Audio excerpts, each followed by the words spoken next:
Bonjour à tous, bien, je vais vous présenter aujourd'hui les bienfaits des laits végétaux, mais aussi leurs limites. Alors, avant de rentrer en détail, je voudrais dire qu'au niveau de la réglementation, l'appellation lait ne concerne que les laits d'origine animale, lait de vache, chèvre ou brebis. On devrait appeler normalement les jus végétaux, sauf pour le lait d'amande et le lait de coco au niveau de la réglementation qui peuvent garder cette appellation.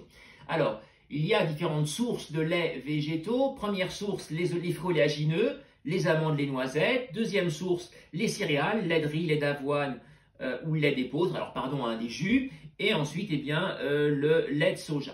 Alors, premier point commun à tous ces laits végétaux, je garde l'appellation lait, mais vous l'avez compris, c'est des jus, ils n'ont pas de lactose, ça va donner une meilleure digestibilité. Pourquoi ? Eh bien parce que le lait animal, lui, son sucre s'appelle le lactose, et ce lactose a besoin d'une enzyme qu'on appelle le lactase pour être digéré. Or, cette enzyme, malheureusement, à la fin de la petite enfance, autour de 3 ans environ, elle commence à être très fortement, elle se met en berne, elle devient de moins en moins active, et donc on a de plus en plus de difficultés. Alors on n'est pas tous égaux à ce niveau-là, certains vont garder une bonne tonicité, et d'autres vont perdre complètement l'activité du lactase, et donc totalement intolérants au lactose qui ne peut plus être digéré. Une exception, un peu entre parenthèses, qui sont les produits laitiers fermentés, parce que là, les bactéries ont tendance à capter le lactose d'elles-mêmes et donc on aura besoin de moins de lactase, donc souvent une meilleure digestibilité pour les produits fermentés. Alors, deuxième point commun aux végétaux, ils n'ont pas de gluten, sauf le lait d'épeautre qui est un dérivé du blé, le blé qui a une présence de gluten, mais sinon tous les autres n'ont pas de gluten. Propriété maintenant de chacun de ces laits. Alors le lait d'amande, lui, ses qualités, c'est d'abord vitamine A, vitamine E, des vitamines antioxydantes tout à fait intéressantes pour vous les sportifs qui avaient tendance à très fortement oxyder votre organisme. Ensuite, riche en vitamines du groupe B. La vitamine du groupe B, notamment la B1, va permettre de faire entrer vos glucides dans vos fibres musculaires et donc de créer de l'énergie. Intéressant, évidemment.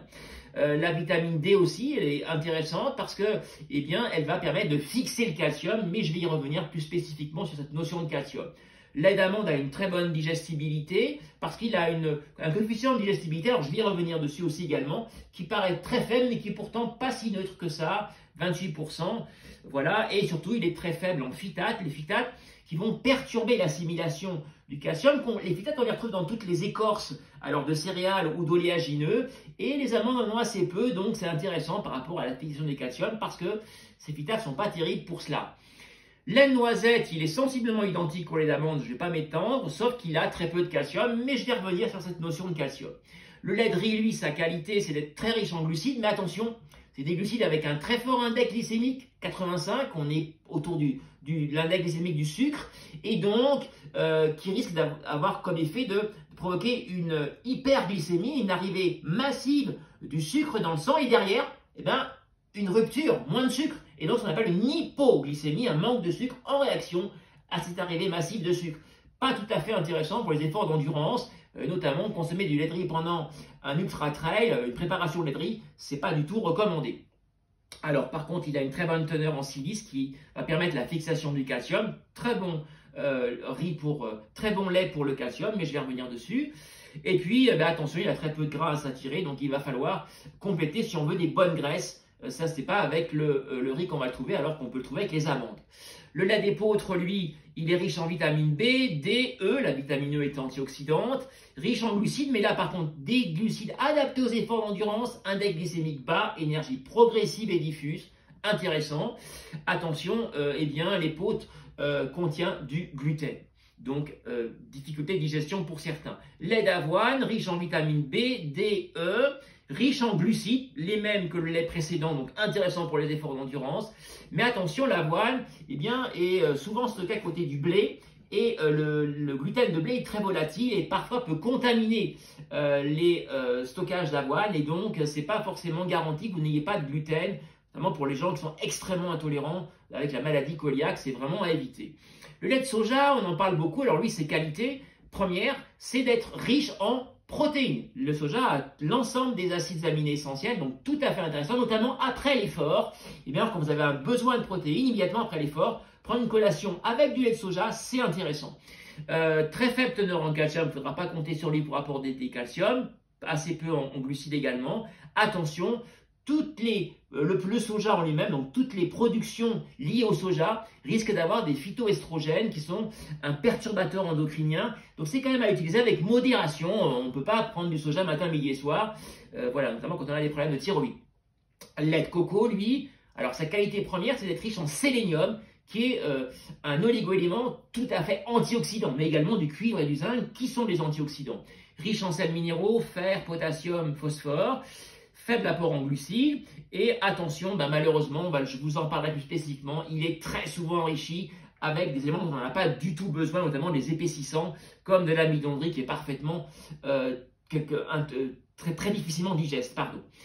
Alors maintenant, revenons sur les sucres des différents laits végétaux, si vous le voulez bien. Le sucre, voilà, prenons la référence du lait animal, un index glycémique très bas, enfin relativement bas, un 30 c'est quand même bas, donc énergie progressive et diffuse, intéressant pour les efforts d'endurance. Et puis on voit que le sucre est bien du lait d'amande, et bien il est identique, donc tout à fait intéressant. Soja également et avoine. Le lait d'épeautre à peu près identique. Le lait de coco, lui aussi, on peut dire qu'on est quand même sur une valeur assez intéressante en termes des apports en glucides. Par contre, le lait de riz, je l'ai dit, là, c'est vraiment à éviter pour des efforts d'endurance, plutôt à consommer le matin avec des enfants, par exemple, parce que ça va avoir un effet de boost qui peut être intéressant. Alors, maintenant, parlons du calcium. Est-ce que c'est un mythe ou une réalité, ces laits de végétaux par rapport au calcium? Alors déjà, pourquoi du calcium?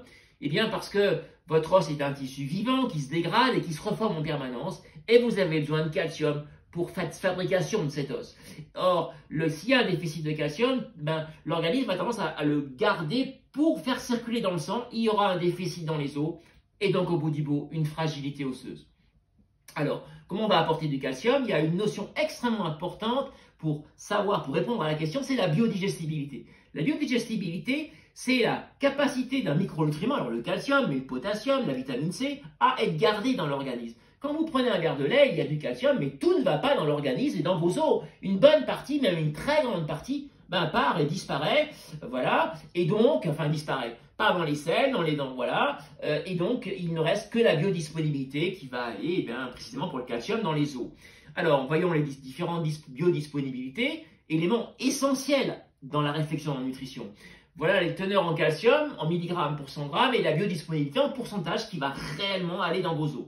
Si on prend le lait de riz et d'avoine, 315 mg de calcium, c'est vraiment beaucoup pour 100 grammes, et on a une digestibilité de 28%. On va dire, mais c'est très très faible.